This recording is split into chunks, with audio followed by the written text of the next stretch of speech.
This boy had a strange idea when he saw his grandfather's corpse. He secretly slipped a mobile phone into his grandfather's pocket. However, after the grandfather was buried, the boy couldn't resist sending a text message to his grandfather due to his deep longing. Unexpectedly, a bizarre event occurred the next day. He actually received a reply from his grandfather. It was a string of strange codes. The boy was terrified. He immediately told his father that Grandpa might not be dead, and they needed to dig him up quickly. But his father didn't take it seriously. Looking at those strange characters, his father thought that someone might have taken the phone before Grandpa was buried and played a prank. Seeing that the boy still didn't believe him, his father stated another fact. The coroner had already performed an autopsy on Grandpa and confirmed that he died of a sudden heart attack. But the boy was still skeptical. To confirm that the phone was still with Grandpa, he hurried to the cemetery. He took out his phone and called Grandpa. Hearing the familiar ringtone, the boy retreated in horror. What on earth was going on? He dared not continue thinking about it and could only comfort himself that perhaps a hacker had hacked into Grandpa's phone and was playing a trick on people. After that, the boy's life returned to normal, and he gradually forgot about the incident.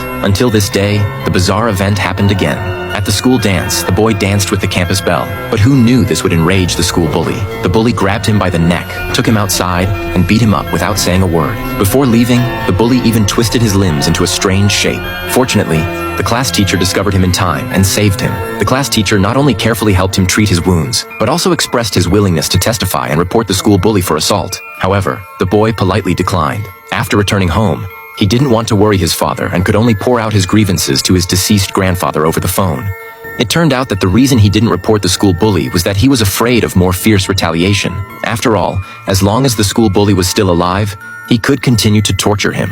Originally, he just wanted to complain to his grandfather, but who knew that the next day, the boy actually received news of the school bully's death. He couldn't believe it and hurried to the scene, just in time to see the school bully's body being carried away by the police. It turned out that everything was true, but seeing the school bully's grieving family, he didn't feel the joy of revenge, but a sense of guilt instead. Then he learned from the class teacher that the school bully's death was extremely bizarre. The bully was found face down on the ground with his hands crossed, in the same twisted posture as when the boy was humiliated by him. Everyone thought the school bully died in an accident, but only the boy knew that it must have something to do with Grandpa. That night, he called Grandpa. He said he didn't really want the school bully to die and asked Grandpa if it was really related to him. If so, please knock on the wall 3 times. After saying that, he put down the phone and waited quietly. But suddenly, Grandpa actually called him.